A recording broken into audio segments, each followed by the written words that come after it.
Halo, selamat malam semuanya yang sudah bersedia datang. Selamat datang di Swaswa Fest 2021, sebuah acara pasar swakarya yang berbasis kemandirian dan kolektivitas dengan tujuan menciptakan sebuah pasar alternatif untuk karya-karya yang diciptakan secara mandiri oleh pelaku seni dan budaya di Semarang. Talk show yang akan sebentar lagi dilaksanakan ini membahas tentang membangun media musik di Semarang. Salah satu hal yang mungkin merupakan hal yang wajib ketika berbicara tentang ekosistem musik yang ideal. Aku lingguhe tidak apa-apa rawis. Iya gitu.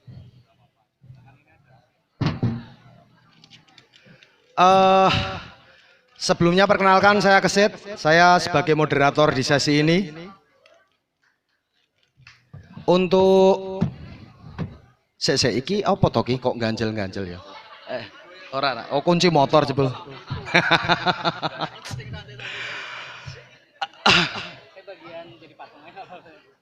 Saya tak ndeloki para narasumber lho, guanteng nom.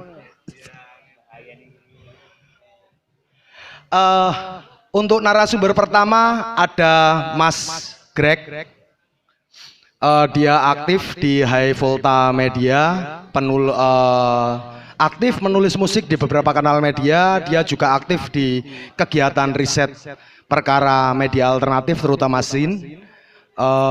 Dia juga aktif dengan toko bukunya bernama Toko Sedot. Dia salah satu inisiator juga untuk inisiator Swaswa Fest ini ya. Dia salah satu inisiator Swaswa Fest ini juga. Dan yang kedua ada Mas Zul. Kalian mungkin mengenalnya dengan nama Pipeng. Cute. Mas Pipeng ini selain produser musik yang handal, sekarang sedang merintis upaya-upaya perekamannya di Loop Space di Jalan Imam Bonjol nomor 175.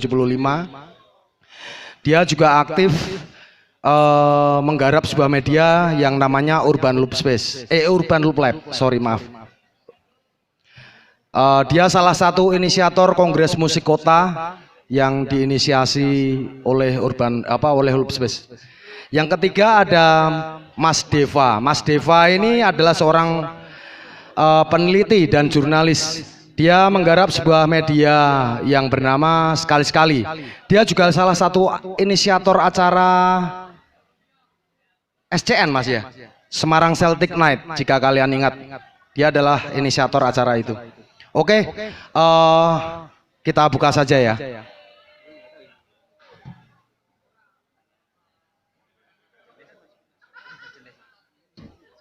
Aku tak menjauh sedikit Raul ya. Jangan dong.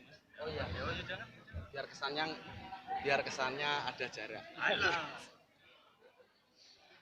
Pertanyaan mungkin kemarin kita sudah membahas perkara ini ya, perkara media musik di Semarang. Apakah pentingnya media musik di Semarang, kiat-kiatnya dalam kongres musik yang kedua kemarin ya. Mungkin kita bisa lebih memperjelasnya di sini di hadapan para teman-teman yang sudah hadir. Kalau menurut para narasumber yang ingin saya tanyakan dan mungkin bisa dijawab satu persatu, apa pentingnya kita membangun media musik di Semarang untuk hari ini? Pentingnya apa? Perlunya apa? Butuhnya apa? Bisa dimulai dari Mas Greg mungkin ya. Cek. Halo teman-teman. Selamat malam. Selamat bersenang-senang. Kalau yang tadi penting? Pentingnya apa sih kita berbicara tentang media musik di Semarang, tentang membangun media musik di Semarang? Pentingnya apa? Perlunya apa? Butuhnya apa sih? Oke. Kalau hal yang paling general mungkin ya, hal yang mungkin bukan spesifik di Semarang. Kenapa harus ada media musik gitu misalnya? Itu ya karena memang kalau mau membentuk satu ekosistem musik yang sehat dan bisa berjalan lebih baik, media memang ada aspek yang akhirnya diisi oleh media. Aspek ya ada aspek-aspek yang diisi itu oleh media. Dan ketika kita bertanya bagaimana sebuah ekosistem musik yang baik, bisa dilihat dari banyak hal yang ada di situ dan salah satunya adalah media. Cuma pertanyaannya lagi, terus peran media emangnya apa, butuhnya apa? Hal yang paling mendasar yang ngebuat media menjadi perlu ada dan berbeda adalah soal narasi kalau menurutku. Maksudnya bagaimana sebuah produk kesenian dinarasikan, bagaimana produk musik itu dinarasikan. Maksudnya ini ada satu band atau ada satu musisi atau ada satu apa, dia merilis satu karya, single, album, apapun itu, merilis, menginisiasi satu pergerakan musikal gitu atau apa, bagaimana itu dinarasikan, bagaimana itu di akhirnya bisa dipahami lebih oleh audiens yang di luar band atau di luar circle band itu sendiri. Entah itu narasi yang berupa pujian atau berupa kritik. Ada di hal-hal itu. Dan kalau misalkan di Semarang, mungkin itu tinggal ditarik ke itu aja. Apa urgensinya media musik di Semarang? Seberapa urgen kita menarasikan kota ini sendiri, musik-musik yang ada di kota ini gitu. Ketika pertanyaan itu muncul, pada akhirnya akan muncul juga kayak bagaimana media musik akan kita lakukan media musik di Semarang ini. Maksudnya kalau kita ngelihat sekarang bagaimana satu kota disebut epicentrum musik, disebut kota ini tuh selalu jadi produsen musik bagus dan segala macamnya. Kalau kita lihat secara historis, mereka punya perjalanan media yang kuat juga gitu.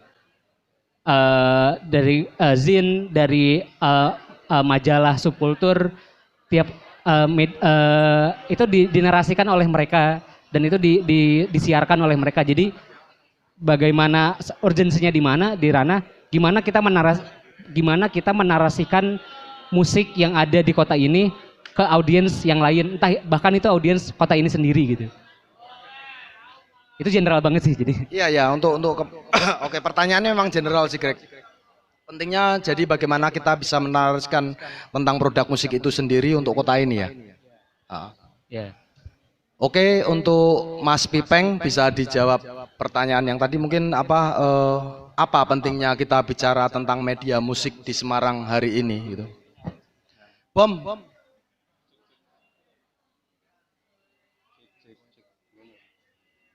Ada korek.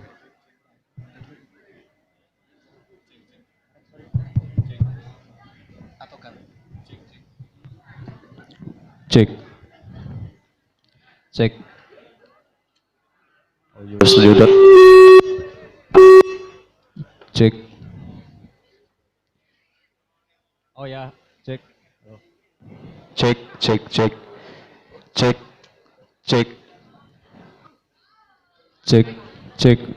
Oke. Sebelumnya selamat malam teman-teman semua. Terima kasih buat yang sudah hadir di ini hajatan akbar ya, anak-anak swaswa. Sebelum masuk ke pertanyaan yang ditanyakan oleh Mas Keseh tadi ya. Jadi aku pengen ngucapin terima kasih dulu deh sama ya Apri juga yang menyediakan tempat. Lalu teman-teman panitia yang mungkin kerjanya itu sudah dari bulan-bulan lalu, itu kerja-kerja yang sangat panjang dan itu salah satu hal yang harus kita apresiasi betul. Jadi aku mau minta tepuk tangan dulu dong buat panitia Swaswa Fest. Begitu. Jadi masuk ke pertanyaannya Pak Kaset tentang seperti apa sih sebenarnya, sepenting apa begitu ya? Apa pentingnya? Aduh.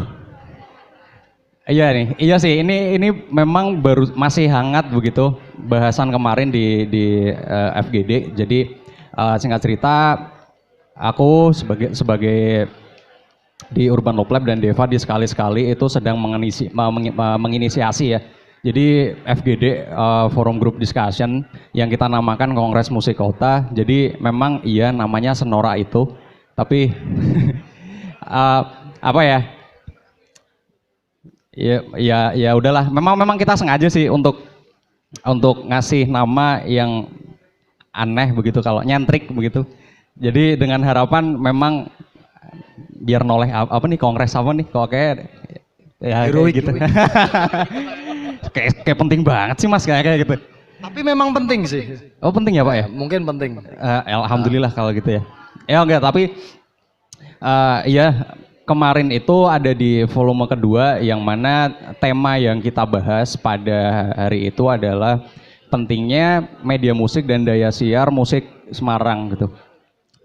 Jadi diskusi yang kurang lebih terselenggara selama 3 jam itu memang dia yang diikuti oleh narasumber jumlahnya kira-kira 10 orang ya.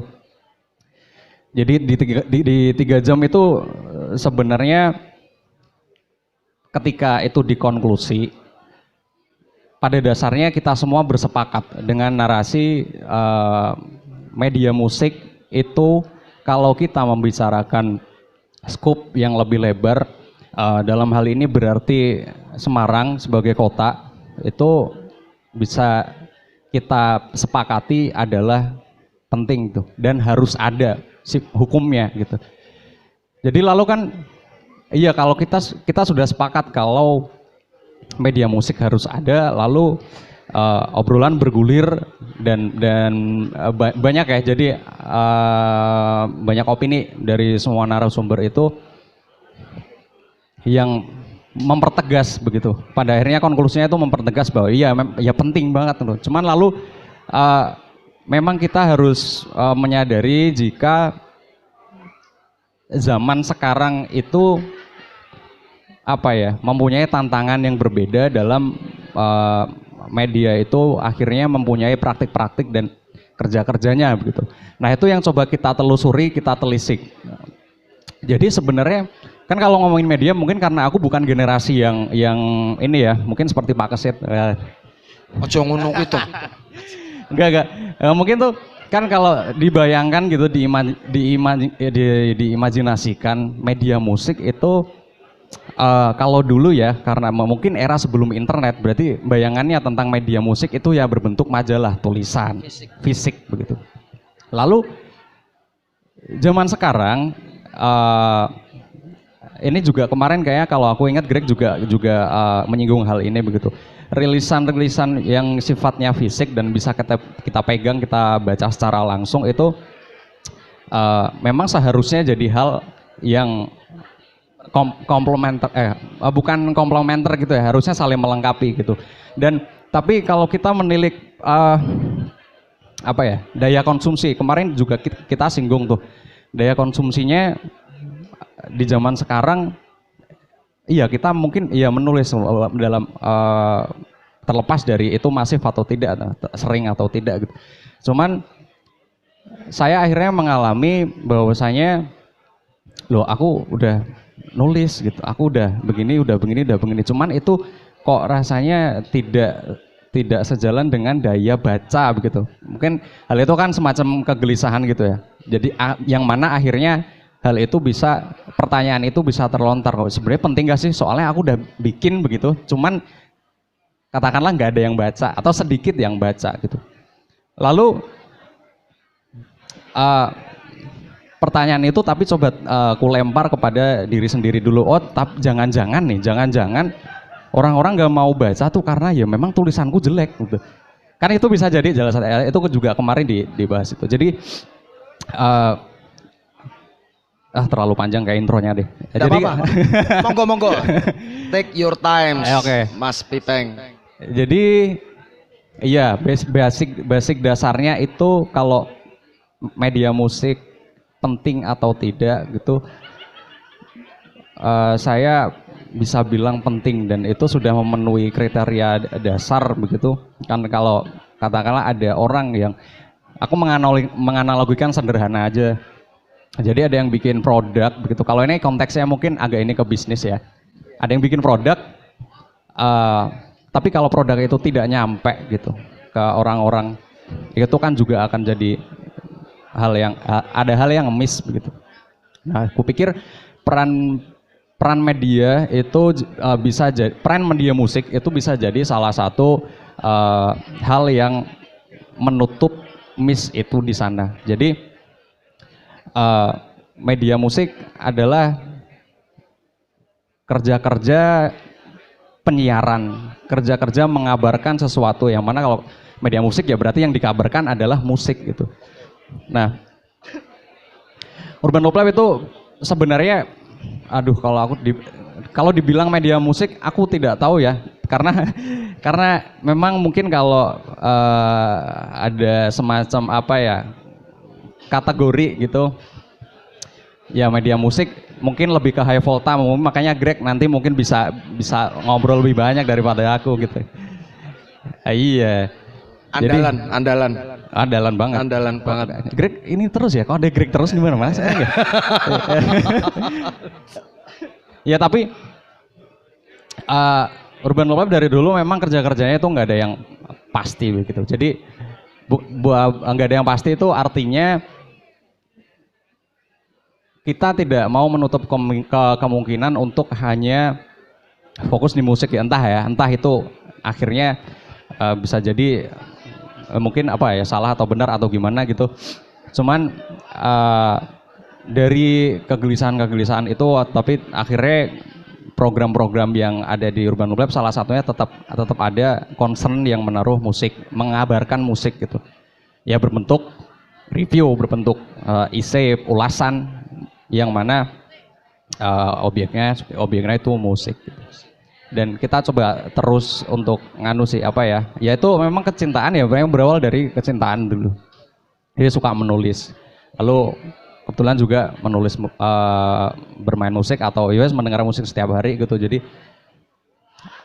kalau ya skop yang lebih lebar lagi, mungkin yang mau kita bahas malam ini itu mungkin ini ya, balik lagi ke ini yang kemarin. Jadi FGD yang kemarin, bentuk-bentuknya itu akan sebenarnya yang fit untuk Semarang gitu, atau Semarang punya medan yang seperti ini, lalu medianya itu formula ya, kalau kita ini bagaimana menemukan formula yang tepat gitu antara media musik, lalu pelaku dan pendengar itu semua dapat connect gitu dan mengisi satu sama lain. Nah, itu kan yang kudu terus diobrolkan begitu. Mungkin itu sih Pak. Kalau aku untuk mengakhiri ya, yang aku rasa kita belum ketemu adalah bagaimana kita menciptakan kerja-kerja bersama dalam media musik. Kan nggak bisa nih berjalan sendiri gitu. Pasti harus ada band, musisi, harus ada pendengar dan pembaca gitu. Jadi sebenarnya konsep kerja bersama, formulanya tuh yang tepat untuk kita tuh bagaimana, dan itu harus memang terus dicari gitu. Dan nggak tahu goalnya gimana ya gitu, atau bahkan tidak ada goalnya sama sekali pun saya rasa tidak apa-apa. Cuman memang seharusnya harus ada pantikan terus nih dari kesempatan. Udah, aku cukup deh. Menarik ya.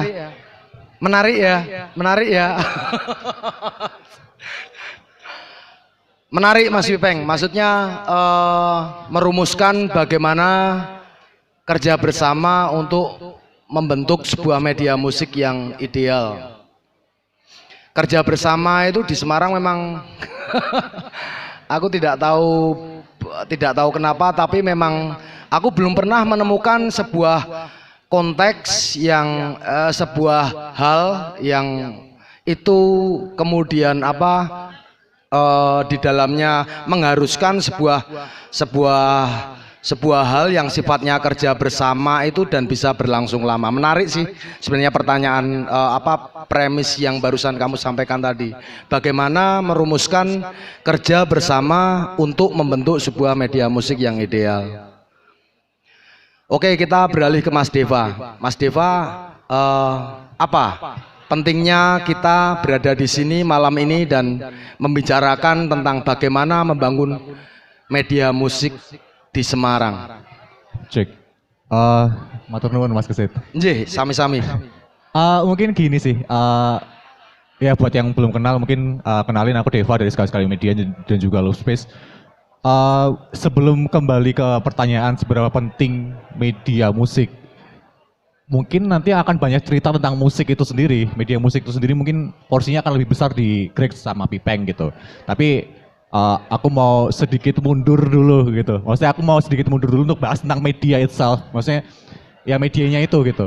Karena sebenarnya ada keterkaitannya gitu. Kenapa? Kayak misalnya andai kata mungkin Mas Kesit kemarin waktu kita di Loop Space, Mas Kesit sempat bercerita gitu kan. Mas Kesit juga dari media kan, Dahana Media. Menyampaikan keluh kesah kepada kami bahwa wah ini di Dahana Media aja ketika misalnya andai kata mungkin publish artikel gitu ya di website, yang share tuh banyak gitu, tapi yang visit ke website atau yang baca itu sedikit. Nah itu juga permasalahannya. Dan tadi sempat disinggung banyak hal tentang apa, yaitu tentang pengarsipan, kerja-kerja seperti itu. Terus kemudian di Pipeng juga sempat nyebut tentang daya baca dan sebagainya. Itu sebenarnya lebih konteksnya ke media ya. Kalau misalnya dikata musik, aku nggak begitu tahu gitu. Tapi sebenarnya gini, mungkin untuk mengawali itu adalah ada hal-hal yang memang harus diketahui lebih dulu sebelum kita merencanakan atau mungkin menciptakan program ataupun mungkin melakukan kerja-kerja media gitu. Apapun medianya, entah itu media seni, media musik dan lain sebagainya hal gitu. Aku jujur sebenarnya penasaran kenapa kok sekali-sekali terus saya dipanggil di pembahasan tentang media musik gitu, karena kalau dari sekali-sekali sebenarnya kita bukan media musik saja, kita lebih ke ekonomi kreatif gitu. Jadi kita ya musik ya jadi salah satunya gitu. Nah cuman yang menarik adalah sebenarnya gini, kalau aku lihat kembali ke pertanyaan tadi, untuk sebelum kita menanyakan kepada diri kita sendiri bahwa seberapa penting itu media, adalah kita berpikir ulang tentang sebenarnya media itu tuh apa gitu. Nah, yang saya jujur saya belum banyak belajar gitu. Maksudnya aku juga baru terjun di media 2 tahun belakangan. Tapi yang menarik juga adalah ketika misalnya ada kata mungkin ternyata di Semarang kebutuhannya di Semarang itu sebenarnya hanya cukup sampai dengan event publisher gitu. Kalau misalnya dikata kita menelisik ke belakang, ada orang-orang yang sebenarnya lebih mumpuni untuk berada di depan daripada saya mungkin, atau mungkin bahkan Pipeng gitu. Kayak misalnya dikata ya Afri dari Semarang on Fire, dia lebih banyak tahu gitu tentang media musik gitu. Terus dari Karin 3SKS juga dia lebih lama gitu. Terus kemudian ada teman-teman dari Lokal Max, Mas Gary, atau mungkin dari ya teman-teman kemarin yang kita panggil di Kongres Musik Kota. Nah saat ini kondisinya aku memperhatikan bahwa media-media itu sudah lari ke arah ya event publisher doang gitu. Maksudnya ketika misalnya dikata ada event ya udah dipublish gitu. Tanpa ada yang mungkin beberapa kali diselipkan gitu ya. Tapi seringnya adalah kontennya itu ya event gitu ya, publish event. Ketika misalnya dikata ada press release dari entah itu ada musisi yang baru atau ada single baru atau album baru ya tinggal di copy paste terus kemudian dipublish aja gitu. Nah, hal-hal itulah yang menjadi urgensinya sebenarnya. Pertanyaannya sebenarnya adalah bukan seberapa kita butuh atau kekurangan media, tapi kita tuh malah di sini tuh di Indonesia khususnya, bahkan di dunia, di global, itu tuh sebenarnya kebanyakan media gitu. Kita tuh nggak kekurangan media, karena everyone is a media, gitu. Semuanya influencer, KOL, bahkan kita ini sendiri, Instagram kita sendiri, semuanya itu media gitu. Nah, itulah yang menjadi masalah, bukan karena media kita kurang, tapi karena kebanyakan media. Nah, akhirnya kita jadi kayak kekurangan medium atau kekurangan platform untuk kita kemudian membuka wacana kritis tentang musik, tentang seni, tentang kebudayaan dan lain sebagainya. Gitu. Karena ya semua hal yang dibicarakan saat ini masih berpacu ke dalam arus utama gitu, hal-hal yang populer. Gitu. Orang belum banyak nyentuh tentang hal-hal yang lebih niche.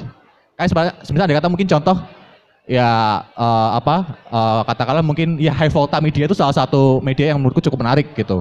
Dia berani mengangkat isu-isu yang mungkin kurang populer, tapi memang roots-nya di situ gitu. Urban Loop Lab dia lebih organis ya. Maksudnya ya kadang masuk di ranah-ranah yang musik populer, kadang masuk di ranah-ranah musik yang DJ dan lain sebagainya gitu.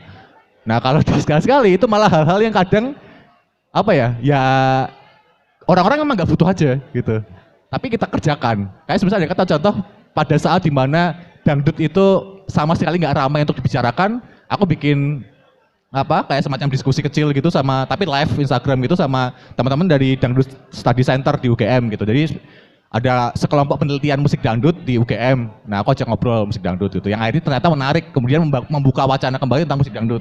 Terus kemudian ya kemarin acara SCN juga salah satu trial pasar gitu, di mana Semarang itu sebenarnya nggak ada ekosistem musik Celtic atau folk punk sama sekali gitu. Hanya ada satu band di Semarang yaitu Billy the Kid, dan itu juga udah hampir vakum gitu. Nah, itulah kemudian jadi poinnya adalah sebenarnya seberapa berani media-media ini untuk lari dari arus utama. Nah itu, kenapa? Karena sudah mulai banyak orang-orang ataupun mungkin outlet ya, kita bahasakannya adalah outlet gitu. Orang-orang itu outlet karena semuanya adalah media. Ya kita coba untuk cari hal-hal yang mereka tidak bicarakan. Gitu. Nah itulah sebenarnya fungsi dari media itu tuh, untuk melengkapi hal-hal yang sekiranya memang mungkin menarik atau punya urgensi tertentu untuk dibahas, tapi kemudian tidak mendapatkan porsi atau panggung di platform online atau offline gitu. Mungkin aku intronya itu dulu buat supaya nggak terlalu lama, jadi bisa bagi-bagi porsi gitu. Terima kasih.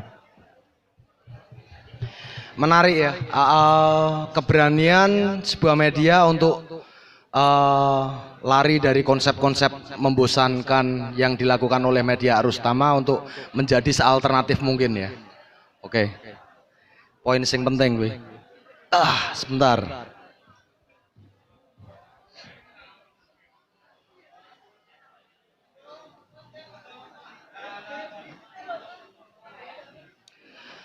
Berikutnya ini ya, aku ingin melontarkan pertanyaan dulu kepada Greg. Jika mungkin nanti Greg sudah menjawab, mungkin silahkan kalau Mas Pipeng dan Mas Deva ingin menimbali. Mas Greg, ojo panggil Pak. Ya, sama-sama Mas. Mas Greg, dalam era digital kan zaman berjalan ya, seperti tadi Mas Pipeng bilang, dulu mungkin media musik yang sifatnya alternatif itu selalu berkutat pada hal-hal yang fisik, fotokopi, hal-hal yang tekstual, sekedar tekstual, karena mungkin internet memang belum ada, dan sekarang zaman berjalan di mana semuanya serba digital. Dalam masa yang seperti ini, bentuk media itu tidak hanya terbatas pada hal yang tekstual, bisa berbentuk audio dan bahkan juga video gitu loh. Dan tapi kita mungkin bisa bersepakat ya bahwa sebuah media itu memang seharusnya bisa mengikuti perjalanan zaman. Kan memang harus bisa seperti itu untuk mengakomodasi kepentingan daya siarnya itu sendiri gitu loh. Kalau menurut Mas Greg sendiri, merumuskan media musik yang ideal pada hari ini bagaimana?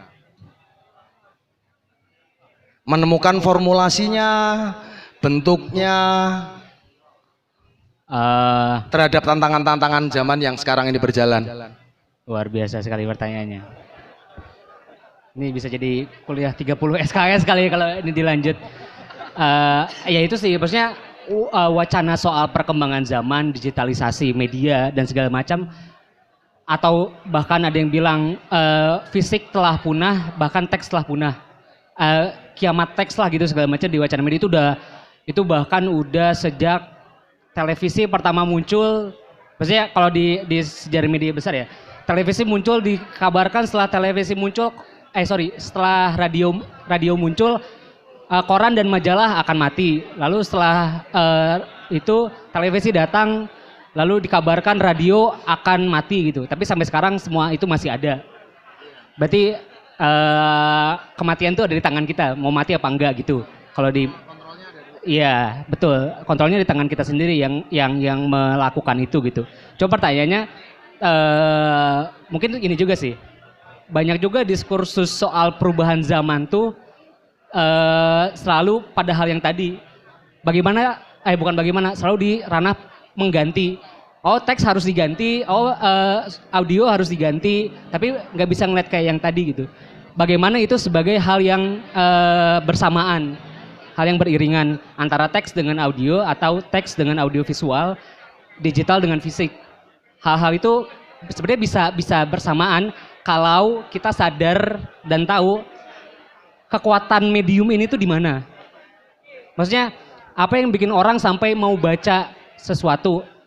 Kalau tulisnya cuma press release, kayaknya orang pun nggak akan baca. Karena kadang tuh press release tuh bisa diketahui sejak dari judul atau paragraf pertama. Beres, kita nggak perlu baca paragraf-paragraf selanjutnya. Karena itu kadang tuh hanya repetisi dan segala macam dan bahkan yang kita nggak mau tahu juga gitu. Dah, iya, maksudnya kayak gini lagi ya udah gitu, baca judul aja udah cukup gitu. Pertanyaannya, teks tuh ada, kalau bagiku teks dan fisik tuh ada di ranah kedalamannya. Informasi apa ya, kayak yang tadi Mas Deva bilang, informasi apa yang nggak bisa di cover dari medium audio atau audio visual. Itu udah banyak dimensinya lagi yang harus dibicarakan. Jadi kupikir cara merumuskannya dan ada faktor lain juga, mau nggak mau kita kan kayak ada dalam pasar media juga ya, secara nggak langsung. Maksudnya ketika udah ngambil porsi, kami akan membentuk media musik gitu. Oke, informasi, pengetahuan yang diproduksi segala hal tentang musik. Pertanyaannya itu untuk siapa? Kita menulis ini tuh untuk siapa? Untuk pembaca, penikmat musik, atau untuk band, atau untuk dua-duanya, atau tidak untuk mereka sama sekali gitu? Itu pun harus dipikirkan gitu. Jadi benar-benar di awal harus apa ya? Harus paham apa yang akan dilakukan. Kalau emang tujuannya membuat sesuatu yang berkelanjutan dan bisa establish gitu, bisa mapan gitu, bisa ajek lah gitu, itunya ada. Jadi kalau contoh mungkin beberapa pertanyaan lagi adalah yang sampai sekarang mungkin masih misteri, apakah orang-orang yang mendengarkan musik adalah pembaca soal musik juga? Itu pertanyaan yang paling kupikir sangat jadi misterius sekarang. Apakah kita yang mendengarkan ini, misalkan aku dengerin album Aka gitu, ketika ada orang yang ngupas album Aka 1000 kata, apakah aku mau baca itu? Apakah penikmat musik kita sampai ke tahap sana juga gitu? Itu satu pertanyaan yang harus jadi ketika pertanyaannya dibalik, bagaimana? Ketika Dibalik. pertanyaan dibalik bahwa ketika ternyata banyak sekali yang memang ingin mengetahui hal-hal tersebut gitu loh. Tapi tidak ada yang memproduksinya. Iya, ternyata tidak ada yang memproduksi. Ketika keadaannya mungkin dibalik, bagaimana? Itu bisa jadi apa ya? Itu bisa jadi hal yang beda lagi ya. Dalam artian berarti ada orang-orang yang ngurus media musik ini, dia tidak peka terhadap apa yang terjadi. Dan mungkin faktornya ada banyak gitu. Ada faktor kayak, kalau nggak salah Nuran, editor Tirto pernah bilang dia kan fokus soal musik ya. Kolom musik di Tirto adalah kolom yang paling jarang dibaca. Nuran tuh pernah ngomong kayak gitu langsung gitu. Mungkin karena brandingnya memang bukan media musik mungkin. Mungkin bisa jadi kayak gitu juga, dan jadi bisa banyak hal gitu. Jadi ada banyak yang berkelindan pada akhirnya di situ tuh. Kok jadi kesana ya, sorry. Ya itu salah satu insight-nya aja ya. Cuman salah satu yang menarik lagi kalau praktik, media musik bisa berkembang dan sebenarnya ini dilakuin sama Urban Loop Tab juga. Dia mengaktifasi persebaran informasi dan pengetahuan, tapi tidak dalam bentuk-bentuk yang apa ya?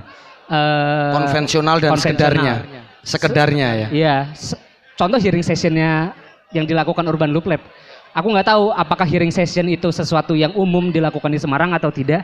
Tapi itu salah satu bentuk mungkin itu bentuk lain dari review single baru. Tapi dia membuat interaktif antara musisi dengan dalam tanda kutip komunitasnya sendiri. Dia naruh siapa yang mau datang, penggemar tanya jawab, ada media-media sendiri yang lain datang tanya jawab juga. Itu hal yang sangat menarik gitu kalau menurutku untuk dilakukan. Hearing session itu bukan hal yang baru bahkan gitu ya kalau di sejarah musik, tapi kok nggak ada yang ngelakuin itu lagi gitu. Atau kalau mau yang luar yang menarik, bagaimana ngebentuk produk informasi yang multidimensi. Contoh Pitchfork Media misalnya, kalau teman-teman, ya mungkin Mas Pipeng baca Pitchfork juga ya, dia emang awalnya, dia kan sering terkenal sebagai media hipster ya, selalu indie-indian segala macam, album Jet dikasih 0 skornya gitu dan gitu-gitu. Luar biasa sekali. Bahkan sering jadi musuh juga kadang tuh ya. Cuman yang menarik dari Pitchfork adalah mereka melakukan aktivasi penyebaran informasi yang menarik. Misalnya Pitchfork Sunday Review, dia setiap hari Minggu waktu itu dia menulis tulisan panjang dan in-depth terhadap album-album yang disebut klasik. Ada misalnya Stereolab, The Smiths, Talking Heads dan sebagainya, dan ditulis sangat panjang, bisa sampai 2000 kata. Itu hal yang sangat menarik. Maksudnya kita mungkin sekarang kayak dengerin, wih gila Beatles tuh legendaris ya, ditanya kenapa legendaris? Kenapa ya? Iya nggak sih? Maksudnya kayak ditanya, Talking Heads tuh avant-garde gitu. Kenapa? Kenapa ya? Ada konteks-konteks historis, konteks-konteks Benar, ya. estetis yang itu nggak kita terima karena kita cuma dapat produknya, dan produknya digital pula gitu, cuma suara doang gitu. Kita hal-hal yang ada di sekitar kita nggak tahu juga gitu. Nah, Pitchfork naruh itu, ada juga liner notes, jadi mereka masih konsep yang sama, album-album klasik, dia taruh video 5 menit di YouTube. Jadi itu kayak jadi ya benar-benar liner notes, konsepnya kayak liner notes album aja, cuma itu sebagai pengantar, karena aku pikir audiovisual tuh akan sangat efektif ketika dia jadi pemantik atau pengantar video. Podcast, mungkin podcast agak medium yang gede, cuma medium audiovisual akan jadi efektif ketika dia jadi pengantar. Dia menghantarkan kita atas satu wacana baru kayak, ternyata album ini yang ternyata Neutral Milk Hotel tuh salah satu indie rock terbaik tahun 2000. Albumnya yang In the Aeroplane Over the Sea. Kenapa gitu? Itu dibahas di liner notes yang 5 menit di Pitchfork itu sendiri. Enggak tuh sih Neutral Milk Hotel dibahas atau enggak, itu selera personalku aja sih. Karena itu album bagus. Ya, tapi mungkin semacam jika Rolling Stone tuh bikin top 100 list gitu, tapi tidak sekedarnya aja ketika mungkin Kurt Cobain pernah terpilih sebagai nomor 7 di daftar 100 gitaris terbaik sepanjang masa, dan kemudian ditulis liner note-nya sedemikian rupa sehingga kemudian irisannya pun dalam. Ya kayak gitu. Dan kalau bagiku satu hal yang jadi benang merah dari semuanya adalah maksudnya medium bisa banyak ya, audio, visual segala macam. Cuma satu lagi yang kurang dari media musik sekarang nampaknya, balik ke yang tadi narasi. Seberani apa kita mewacanakan satu band ini gitu? Maksudnya apalah gitu, sebut satu band terus ditulis ini ada 10 lagu judulnya ini. Kita beli CD juga udah dapat informasi itu, kita udah dapat. Kita lihat Spotify, lihat klik albumnya, ada 10 lagu, judulnya ini semua gitu. Ya kita udah dapat, terus ngapain gue harus baca gitu. Apalagi yang mau ditawarkan, wacana apalagi yang mau dikasih dari media terhadap musik yang saya dengar. Itu yang kurasa akhirnya yang bikin orang, misalnya kayak tadi Mas Deva atau yang lain, media udah banyak banget. Mungkin kalau kita mau pemetaan dan mengkatalogkan media, kayaknya di satu kota ini sendiri pun udah puluhan mungkin orang yang memfokuskan diri sebagai media musik, tapi sesignifikan apa informasi yang dikasih sehingga itu bisa entah itu produktif bagi orang yang mendengarkan musik, memberikan kemungkinan lain dari mendengarkan musik, atau bagi bandnya sendiri, ternyata mampu mengakomodasi pengetahuan-pengetahuan yang lain yang mungkin bisa lebih untuk dikupas kali ya. Iya kayak gitu, hal-hal kayak gitu. Maksudnya kalau ngelihat musik dari dua unsur pembentuknya doang, itu musik dan lirik, itu bisa dibedah kemana aja gitu. Sementara kita cuma sementara kebanyakan media cuma naruh apa yang ada di belakang cover, yaitu nama, judul lagu, segala macam gitu. Itu mah ya gimana gitu, maksudnya sesignifikan apalagi produk yang kamu kasih ke kami sebagai pendengar musik gitu. Mungkin memang butuh, itu kan konsep dasar jurnalistik musik yang paling basic ya, informatif gitu loh. Jadi mungkin kita harus bisa lebih melakukan improvisasi akan hal itu dengan melakukan kupasan-kupasan terlebih dalam berbasis pengalaman personal atau pengamatan yang lain. Iya. Personal pengamatan itu dan itu yang jadi lebih menarik pada akhirnya. Mungkin kalau yang kayaknya aku pernah lihat bukunya Nuran pernah lihat Mas Pipeng ngasih saran Nuran kan kayak gitu ya. Maksudnya Nuran adalah orang yang selera musiknya mentok di glam rock gitu. Band album terbaik di dunia bagi dia Appetite for Destruction-nya Guns N' Roses gitu. Tapi dia bisa menuliskan itu dengan baik dengan argumen yang cukup baik, runut, dan dengan pengalaman-pengalaman personal yang ketika dibaca tuh tiba-tiba udah beres. Kayak oh ada pengalaman lebih kita membaca, dan ada kemungkinan lain ketika akhirnya aku dengerin GNR lagi gitu. Dia menangkap ada sesuatu apa di musik itu, akhirnya dia tangkap, terus dia transformasikan ke dalam bentuk tulisan dan dibaca orang, dan ketika orang baca itu dia selesai membaca tuh tidak selesai aja tapi membawa sesuatu juga dari situ. Atau kayak siapa mungkin di lokal, Taufik Rohman, Jakarta Beat, dia selalu mengulas musik dari album ini ternyata kayak Garage Rock Revival 2000-an, The Strokes, Interpol, Arctic Monkey itu lahir karena ada pengaruh 911-nya 911. Iya, sebelah. Apa sih? Yang pesawat nabrak gedung tuh. Oh, 9/11. Nah, ya 911 ya, 911. Ketika New York digempur dengan itu, lalu kepanikan terorisme jadi bahan politik pada saat itu. Kenapa ada depresi dan ketakutan dalam orang-orang New York itu muncul di band-band kayak The Strokes, Interpol, The Walkmen, dan segala macam. Hal seperti itu kan sesuatu yang menarik yang bisa dituliskan lagi kalau memang mau kesana gitu. Dan orang pun akan membaca itu secara lebih excited mungkin orang ketika membaca hal-hal seperti itu gitu, kupikir. Walaupun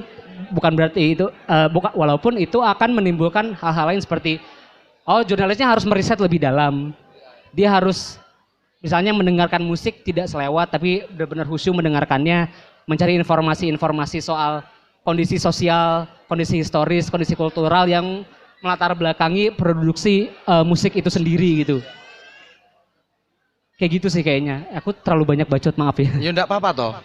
Menarik sih, maksudnya ketika kamu berbicara bahwa media musik itu seharusnya tidak sekedarnya ketika membangun narasi untuk disajikan kepada para calon apresiatornya. Wih, menarik sekali. Mas Deva, ada tanggapan? Ada. Ya jadi gini sih mungkin. Ya tadi ya mungkin aku juga tidak bisa banyak fokus ke lain hal gitu. Kalau misalnya mungkin si Greg ataupun si Pipeng fokus di musik, aku lebih ke medianya. Nah tapi itu sebenarnya berkaitan sih mas. Maksudnya kayak gini. Nah tadi tuh sempat ada satu hal yang benar juga sebenarnya. Maksudnya yang dibilang oleh Greg bahwa nggak semua orang itu memang baca media musik gitu.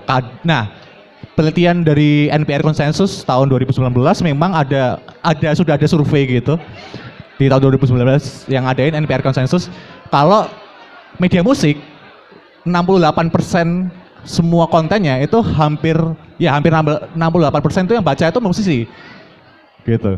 Jadi nggak serta-merta semua konten itu bisa dibikin awam.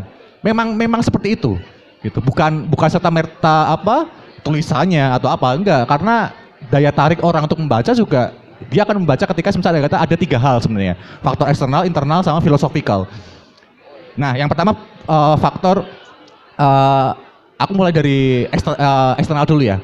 Eksternal itu practical values, jadi sesuatu yang lebih praktis. Kayak misalnya andai kata gini, aku ngutip dari salah satu buku tulisannya, aku lupa, tapi judulnya How to Build Story Brand. Nah, untuk kita membuka sebagai media ya, kita menyajikan konten, menyajikan program apapun di dalam sosial media atau apapun di dalam yang entah itu zin dan sebagainya, itu memang harus ada kaitannya dengan pembaca. Ketika misalnya dikata memang buku itu mau dibeli misal. Instead of misalnya dikata kita mungkin kontennya bagus-bagus, mungkin kontennya dia sangat kritikal gitu ya tentang sesuatu ya, entah itu karya atau apa, tapi urusan gimana caranya supaya semua orang mau beli, nah itu udah urusan bisnis gitu loh. Dan orang harus tahu market. Nah maka tiga hal tadi di depan itu adalah kunci utama, practical values, philosophical values, sama emotional values gitu. Jadi gini, kalau practical values itu sebenarnya media itu kuncinya itu adalah how to solve their problem gitu. Gimana caranya menyelesaikan masalahnya orang pembacanya gitu. Ketika misalnya dikata orang yang baca itu adalah musisi, rata-rata mereka pasti selalu yang pertama adalah cari referensi, atau yang kedua mungkin belajar musik gitu, mungkin ya, di antara dua itu. Nah, maka kontennya yang disesuaikan gitu. Misalnya Anda kata memang pengen jadi media yang apa ya, yang bisa banyak akan readers gitu ya. Maksudnya supaya mungkin media relevan sama teman-teman gitu, ya memang harus mengakomodir dari kebutuhannya orang-orang gitu. Nah, practical values itu yang paling kunci, yang paling utama gitu. Semisal Anda kata mungkin, nah ini juga salah satu hal yang bias. Banyak media yang nggak tahu ini, bahwa harus ada kerja-kerja kolaboratif antara dua konten. Konten yang bad size atau konten yang ringan sama konten yang berat gitu. Konten yang bad size atau yang konten yang ringan itu ya hal-hal yang sereceh mungkin, nggak masalah gitu. Karena itu hanya untuk sebagai mencukupi kebutuhan emotional values. Kayak misalnya ada kata aku masuk ke sebuah media di website, aku mau cari hiburan. Ya aku cari konten yang ringan gitu. Tapi kalau aku mau cari ilmu, aku masuk ke kolom in-depth reporting atau tulisan in-depth atau liputan mendalam lah, berarti kayak gitu. Nah, jadi harus ada kolaborasi antar dua itu. Gak bisa kita serta-merta hanya pakai satu saja. Gitu. Formulanya memang harus lengkap gitu. Satu media yang menurutku paling berhasil di Indonesia adalah Whiteboard Journal. Whiteboard Journal namanya. Ya, itu media yang paling berhasil. Jadi gini, nah ini juga penelitian hasil survei yang menarik dari Harvard Business Review tahun 2018. Sekarang kan orang-orang mulai bergeser ya, cara mereka belajar, cara mereka menangkap atau mencari informasi itu mulai bergeser. Memang udah nggak ada daya tarik baca atau literasi itu memang rendah gitu. Nah, tapi itu bukan masalah. Kenapa? Karena orang-orang sekarang mulai beragam caranya mereka buat mencari informasi. Ada orang-orang yang auditory memang. Maksudnya auditory adalah orang-orang yang dia memang lebih suka mendengar gitu.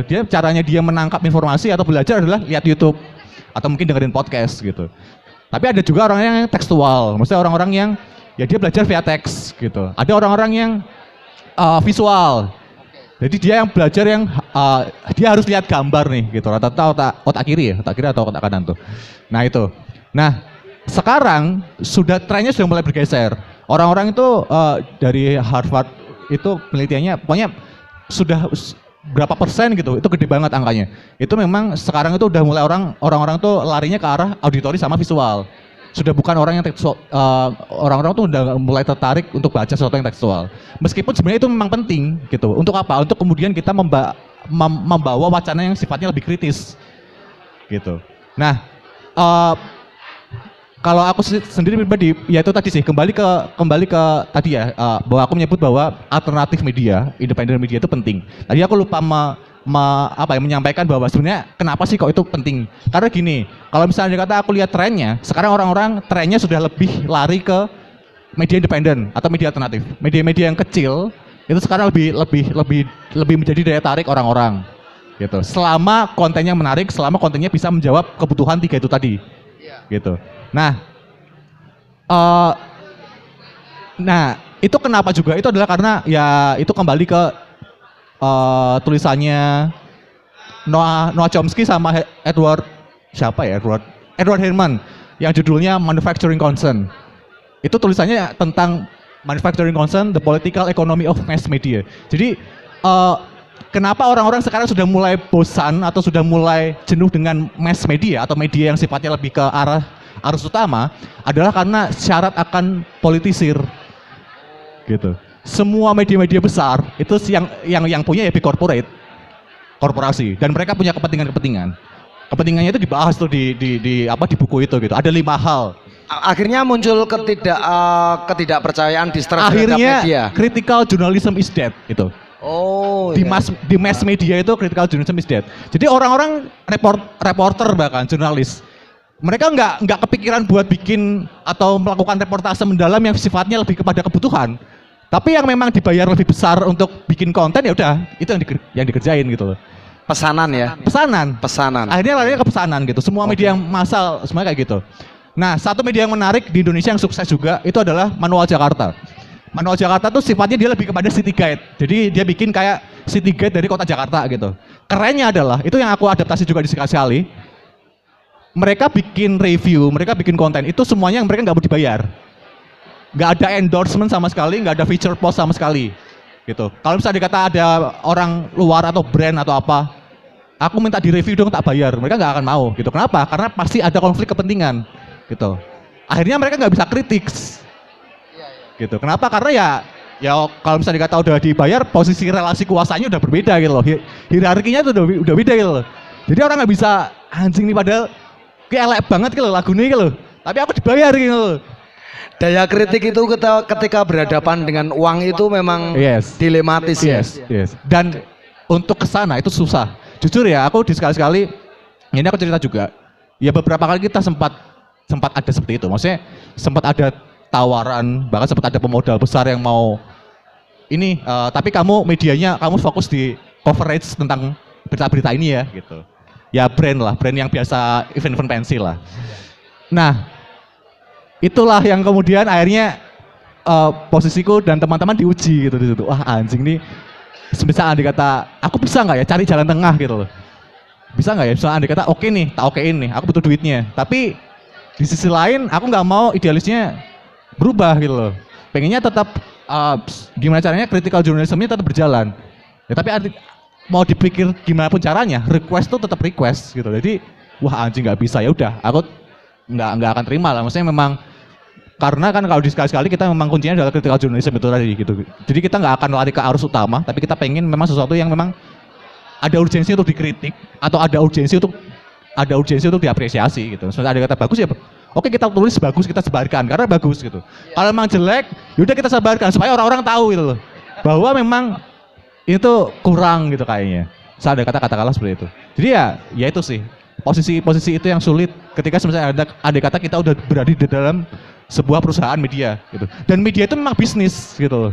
Makanya media itu mahal. Maksudnya Media itu mahal. Yes, media itu mahal. Orang bikin media itu mahal, sepakat ya. Boros. Kenapa? Kalau misalnya dikata kita mau melakukan reportase secara dalam, kita harus riset, kita harus baca literatur, kita harus interview orang, kita harus datang ke tempat-tempat yang mungkin jauh, gitu. Itu butuh modal semuanya, biaya produksi. Nah, akhirnya media-media yang sukses, media-media yang dia mempertahankan grassroots-nya tapi tetap bisa concern dengan critical journalism itu tadi, ya caranya adalah dengan mereka pasti membuka unit bisnis baru. Cari uangnya bukan di media, gitu. Tapi cari uang, ya kayak Manual Jakarta itu si Hadi Ismanto, dia cari uangnya adalah dia punya agensi Creative Communication Studio, gitu. Jadi Creative Communication Studio New Media Folder namanya, itulah yang digunakan untuk dia cari uang, gitu. Tapi konten-kontennya semuanya itu masuk ke dalam medianya. Jadi sebenarnya dua bisnis unitnya dia itu saling berkesinambungan, gitu. Cari duit di bisnis unitnya yang kreatif media, New Media Folder, yang satu lagi di Manual Jakarta, gitu. Nah, tadi ya aku sempat menyinggung tentang auditory visual, terus kemudian tekstual gitu. Itu juga sebenarnya nggak terjadi di Whiteboard Journal. Itulah kenapa aku bilang Whiteboard Journal sukses. Karena mungkin ya sekarang trennya orang-orang lebih arahnya ke auditory, ke visual gitu. Tapi di Whiteboard Journal, YouTube, terus kemudian podcastnya dia, mereka punya satu konten podcast namanya Is Kemang Jakarta. Viewersnya atau readersnya atau listenernya itu sangat sedikit dibandingkan dengan tekstualnya yang ada di website. Gitu. Jadi mereka akhirnya nge-challenge, maksudnya mereka nge-challenge ekosistem media bahwa lagi tekstualnya kita malah lebih banyak readersnya daripada konten-konten YouTube-nya kita gitu loh. Kenapa? Karena kualitas teks, karena kualitas peliputan. Kualitas tekstual. Ya. Kualitas gimana caranya mengolah mana konten ringan, mana konten yang berat, gitu. Yang konten ringan dikeluarin di sosial media. Sosial medianya mereka untuk pancingan, gitu. Paling 1 sampai 2 paragraf artikel itu dikeluarin di sosial media, terus kemudian bawahnya nanti pasti selengkapnya baca di website. Biasanya kayak gitu. Itu untuk pancingan aja, gitu. Nah, cara-cara kerja seperti itu yang semisal andai kata mungkin banyak orang-orang media nggak tahu, gitu ya. Akhirnya ya semuanya stuck di wah nggak ada readers nih gitu, wah nggak ada duit nih, kita nggak bisa cari duit, ya karena itu. Nah sebenarnya ini gini sih, mungkin aku satu isu lagi ya, bahwa kita memang semuanya itu sulit. Manual Jakarta, Whiteboard Journal itu semuanya sulit, bahkan di luar ya, Pitchfork, terus kemudian NPR, apalagi NME, Dead Rockstar yang di Indonesia, itu semuanya sulit. Kenapa? Karena media itu sendiri, bisnis modelnya itu rusak di global. Di skala global itu rusak banget.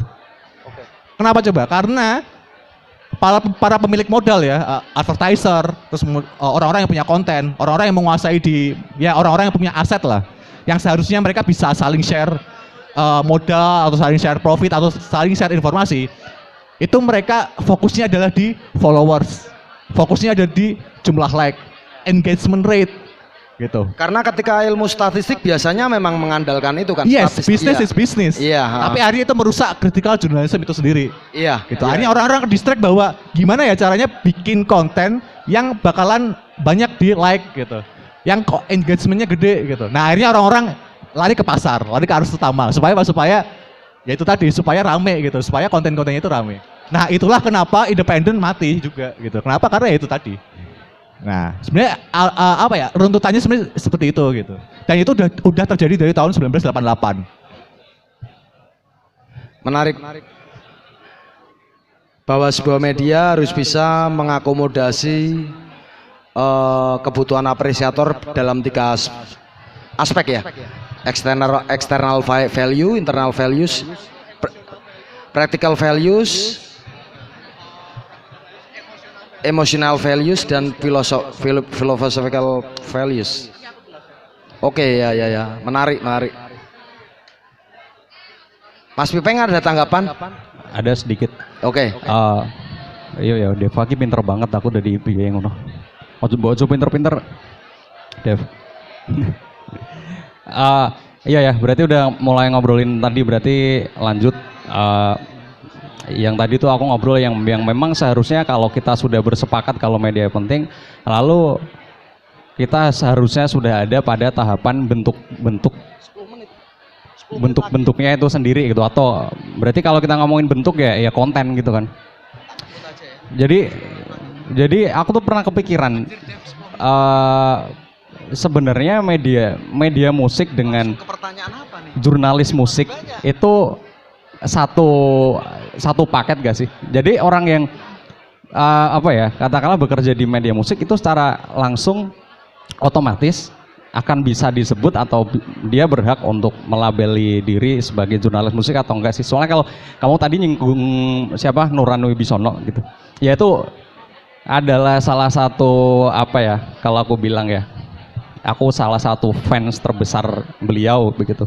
Jadi kalau dipersingkat begitu, aku mungkin tidak akan mau untuk akhirnya caraku untuk mengekspresikan diri ketika mendengarkan musik, lalu aku menceritakan experience apa yang aku dapat lewat teks. Itu kalau misal aku tidak baca tulisan-tulisan Nuran, mungkin aku tidak akan melakukan itu juga gitu. Jadi, tapi aku menyorotnya di sini. Ya mungkin Deva tadi banyak bicara tentang lebih mengenai sistemnya ya, atau environmentnya tuh sekarang gimana. Terus Greg juga menambahkan. Jadi sebenarnya yang masih jadi pertanyaanku sekarang adalah entah pertanyaan atau apa. Jadi aku ada pada kesimpulan sebelum kita ngobrol soal ini ada kaitannya dengan yang itu tadi, waktu aku merasa kalau aku tuh sudah nulis, cuman kok nggak ada yang baca. Itu kan ngasih beberapa dampak ke diri sendiri ya gitu. Entah akhirnya gimana cuman akhirnya aku memutuskan untuk jangan-jangan tulisanku jelek gitu. Terus akhirnya ketemu Mas Nuran itu begini toh cara menulis musik yang sepertinya menarik gitu. Lalu akhirnya aku ada pada satu kesimpulan yang mana ya memang ketika memang kita kayaknya ini kalau ngomong ya media ya secara general, manpowering itu harus ada. Jadi konteksnya berarti itu sudah masuk branding personal gitu. Jadi betul bahwasannya semua orang sekarang adalah agen media gitu. Tapi itu akan berbeda ketika orang yang sudah punya modal sosial, katakanlah modal sosial yang dia ini ada imajinasi gitu tentang orang tersebut. Kalau dia berbicara tentang satu hal itu akan cenderung lebih dipercaya, akan cenderung lebih ini validitas gitu. Artinya mungkin itu juga harusnya jadi salah satu hal yang dipikirkan begitu.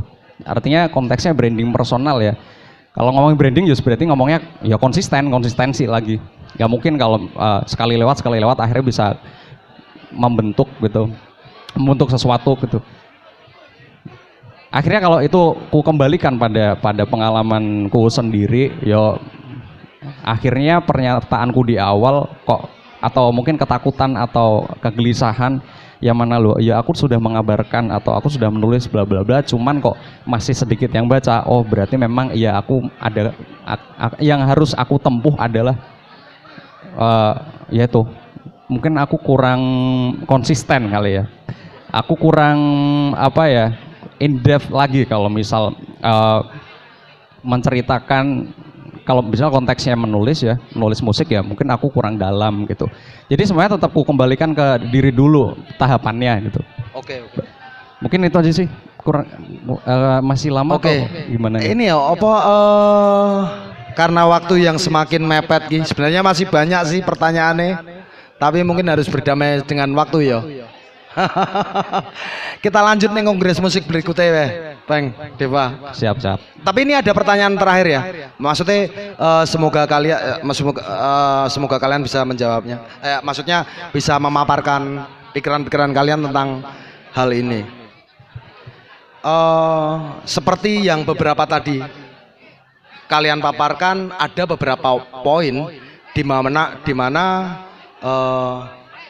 ketika musik itu memang akhirnya bisa menjadi industri, media musik itu seharusnya juga bisa mencapai level itu. Bagaimana media musik itu bisa menjadi industri gitu loh. Seharusnya bisa diupayakan mencapai level itu. Karena musik itu akhirnya memang berujung menjadi industri. Kalau menurut kalian Ki, apa yang seharusnya dilakukan, seharusnya diupayakan, perumusannya bagaimana supaya media-media musik yang ada itu bisa mencapai level itu? Karena itu pasti akan berkaitan dengan keberlangsungan, sustain yang panjang dan banyak hal lainnya. Mungkin bisa dimulai dari Mas Deva. Iya, sebenarnya kuncinya adalah di itu sih Mas, di tadi ya, yang penting kalau urusan konten yang sifatnya bacaan, tekstual atau bahkan mungkin informasi gitu, dari sisi mulai tadi value-nya tadi, practical values, emotional values dan philosophical values. Jadi contoh emotional values ya. Tadi kan practical values yang sesuatu yang praktis gitu. Orang mau belajar tentang gitar ya maka dia akan akses website untuk itu gitu, belajar tentang gitar gitu. Terus kemudian emotional values itu adalah posisi di mana si konsumen itu tuh dia punya rasa pride sendiri gitu. Jadi gini contoh, aku orangnya rockstar lah katakan. Aku senang musik-musik keras gitu. Maka aku baca media-media yang ini nih, media-media yang arahnya ke situ. Gitu. Itu bukan serta-merta dia hanya mencari informasi saja, tapi itu adalah salah satu cara supaya dia melegitimasi dirinya bahwa ya aku Ki sedang mengikuti suatu langgam tertentu gitu. Maka kadang itu juga di-share. Maksudnya ketika seperti aku juga sama, maksudnya aku misalnya dikata aku baca sesuatu yang memang mungkin menarik gitu. Nah, tak share tuh di story gitu atau apa. Nah, terus kemudian philosophical values itu lebih ke arah di mana dia punya mindset tertentu ketika dia mengkonsumsi sebuah informasi. Contoh gini, contoh misalnya dikata aku mau subscribe sebuah media gitu ya, online gitu. Aku mau langganan. Aku akan punya kepikiran bahwa aku mau langganan itu ketika misalnya dikata aku dapat fitur banyak gitu, nggak cuma bacaan doang, tapi aku bisa dapat akses mungkin ketika misalnya dikata di media itu tuh ada event atau ada apa gitu. Jadi ada faktor-faktor yang sifatnya lebih kepada sifat yang berkepanjangan gitu loh. Ya, itu sebenarnya itu ada mindset dari dirinya gitu. Jadi sesuatu yang tidak praktis, lawannya dari yang praktis tadi gitu. Nah, jadi itu. Dan yang paling relevan di Indonesia itu ya emotional values itu tadi. Karena apa? Karena orang-orang itu sekarang sibuk banget di image. Kadang banyak orang yang dia mengikuti sebuah media atau langgam itu karena memang dia pengen membranding dirinya aja. Itu bukan karena dia mencari informasi, itu juga ada. Dan sangat relevan di Indonesia. Kalau di luar, mereka memang sifatnya dia lebih kepada pengen belajar atau pengen mengetahui sesuatu gitu. Tapi kalau di Indonesia ada friksi-friksi yang sifatnya lebih kepada pride gitu. Jadi ternyata itu juga main di Indonesia dan itu berkaitan dengan perkara militansi ya. Iya. Dan itu tiga itu. Terus kemudian terakhirnya adalah pengemasan. Pengemasan itu penting. Dan kalau aku lihat di Indonesia, terutama di teman-teman Semarang, Jakarta, Bandung, Bali, Surabaya, ya sudah pada bisa sih ya. Maksudnya urusan platform kayak sesimpel bikin YouTube, gimana caranya bikin YouTube yang menarik, konten yang menarik di sosial media, menurutku sudah pada bisa. Pintarnya di situ gitu. Tapi value-nya gimana, urusan industrinya gimana lah, mereka yang banyak blong biasanya kayak gitu. Urusan gimana how to monetize itu, nah itu tuh orang-orang yang nggak banyak tahu. Tapi kalau konten-konten menurutku udah luar biasa lah. Maksudnya orang-orang udah pada keren di situ. Lah kalau Mas Deva sendiri punya kiat nggak? Bagaimana media itu seharusnya memonetis dirinya demi sustain yang panjang? Konsistensi ya, terutama konsistensi. Jadi kan kalau urusan media, urusan itu kan sebenarnya harus ada social media content plan, terus kemudian harus ada program plan gitu-gitu. Hal yang sifatnya memang dijadwal gitu loh, dan rutin. Supaya social media presence-nya itu dapat gitu loh. Jadi orang-orang akan terus dibombardir sama media ini nih. Karena sering upload apa gitu, artikel atau apa gitu. Yang penting rutinitasnya aja. Nah, tapi kalau masuk ke industri itu sifatnya udah beda. Jadi kalau industri, ya tadi yang aku bilang di awal, media itu broken business model. Business modelnya di media itu rusak gitu loh. Sulit banget untuk kita, kalau misalnya kita cuma fokus di media, sulit banget itu untuk diuangkan. Nah, solusi alternatifnya adalah bikin aktivasi atau program. Kita cari duit dari hal yang lain, bisnis unit gitu loh. Variatifnya di bisnis unitnya itu. Katakanlah misalnya dikata mungkin, ya ini nih, Urban Loop Lab sama sekali kita bikin Loop Space. Gitu. Jadi ada hal-hal lain yang kita bisa cari duit juga kayak gitu loh. Tapi di sisi lain itu juga bisa jadi konten gitu loh. Nah, terus kemudian tadi yang aku juga sebut bahwa konten yang menarik itu adalah yang bisa menggabungkan dua hal, konten ringan dan juga konten berat. Yang sesuatu yang snackable, yang sifatnya cuman cemilan, tapi bisa dikaitkan dengan sesuatu yang berat gitu loh. Jadi ketika misalnya dikata konten-konten yang ringan itu keluar di sosial media, gimana caranya orang-orang di sosial media itu bisa masuk ke websitenya dia untuk pengen tahu lebih dalam. Itu ada pancingan-pancingan khusus. Dan itu sifatnya beda-beda. Tekstual itu caranya beda. Microblog Microblog itu beda, video itu beda, podcast itu beda kayak gitu. Orang-orang harus belajar satu-satu memang. Dan itu poin per poin sih. Ya kita kalau misalnya kata ngomongin soal media itu ya big teori memang. Teorinya besar banget. Maka pentingnya kenapa kita harus bangun manajemen tim yang baik. Yang bisa bagi porsi satu bersama lain gitu loh. Ya ada orang-orang yang jurnalis yang memang dia fokusnya di in-depth artikel.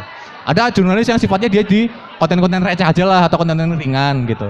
Ada editorial yang memang fokusnya di gimana caranya mengkurasi semuanya gitu supaya tetap satu value gitu, supaya tetap satu akar lah sesuai dengan visi dari medianya itu sendiri gitu. Jadi kerja-kerja seperti itu yang harus ditemukan lebih dulu sebelum medianya itu settle gitu. Pripun, ada tanggapan dari Mas Greg? Kalau ngomongin industri, ya karena tadi ya sejak industri media rusak, kita harus cari kemungkinan lain dan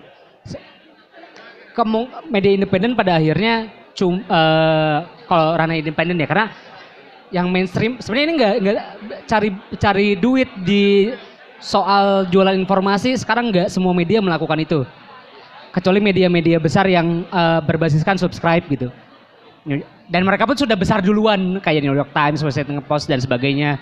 Ada bentuk kayak misalnya bahkan di Indonesia yang ku tahu Kompas Gramedia walaupun segurita itu gitu ya, kapitalistik itu, mereka nyari duitnya ya dari jualan di Gramedia atau dari jualan jasa-jasa kelas penulisan segala macam. Tempo lewat Tempo Institute, Jakarta Post lewat jasa penerjemahan dan les bahasa Inggris gitu. Dan hasil dari situ kemudian disubsidi silangkan untuk membiayai media online. Oke. Dan keuntungan untuk pemilik modalnya juga tentu saja. Iya. Kayak gitu, itu bukan yang baru dan itu kupikir semua media entah itu independen ataupun mainstream melakukan itu. Coba cek aja berapa banyak media independen atau alternatif yang jualan kaos atas nama media mereka sendiri gitu. High Volta pun seperti itu pada akhirnya. Kami jualan kaos kolaborasi dengan Senyawa, kami jualan kaos produk sendiri. Kami jualan majalah cetak sempat juga gitu, alhamdulillah habis. Kayak gitu juga bisa ya poinnya sama sih, maksudnya cari duitnya dari tempat lain tapi gimana ngebentuk kepercayaan orang atas apa yang udah kita lakukan. Maksudnya oh iya ini media ini mereka jualan karena mereka butuh bensin untuk meneruskan langkah. Ya biaya operasional mereka. Terus apa pentingnya mereka jalan sih gitu? Kalau itu nggak bisa dibentuk, misal dari produk informasi, aktivasi kayak sekali-sekali dengan Semarang Celtic Night gitu, hal kayak gitu. Kalau itu nggak dilakukan, kalau orang nggak ada kepercayaan terhadap media itu, kita mau ngeluarin produk sebagus apapun nggak akan, orang nggak bisa berjalan terus menerus hal seperti itu gitu. Ya bangun juga kepercayaan lewat konten yang diproduksi, informasi yang diproduksi kayak gitu. Aku malah pengen ke hal yang lain, balik ke media musik, selalu di kesimpulan yang sama dari dulu, kalau ekosistem musik yang baik itu bukan kerja satu orang nabi yang ngasih mukjizat. Itu kerja dari semua aspek, segala aktor yang ada di ekosistem itu. Kayak, apakah dengan kita bikin media yang bagus, otomatis musik di kota ini akan bagus? Ya enggak juga gitu, media itu bukan nabi gitu, bahkan media itu orang sakit, karena industrinya lagi sakit gitu kan. Kayak gitu, jadi gimana orang-orang aktor-aktor ini, band, media, record label, event organizer, disc organizer, kampus gitu, kampus musik, kampus apapun yang mereka punya modal atau punya peran untuk ngebentuk ekosistem ini, yang melakukan itu dengan upaya-upaya mereka sendiri. Band rilis musik,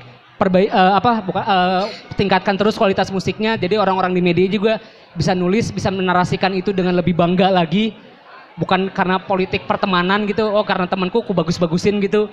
Itu akan destruktif ke baik itu bandnya, baik itu medianya gitu.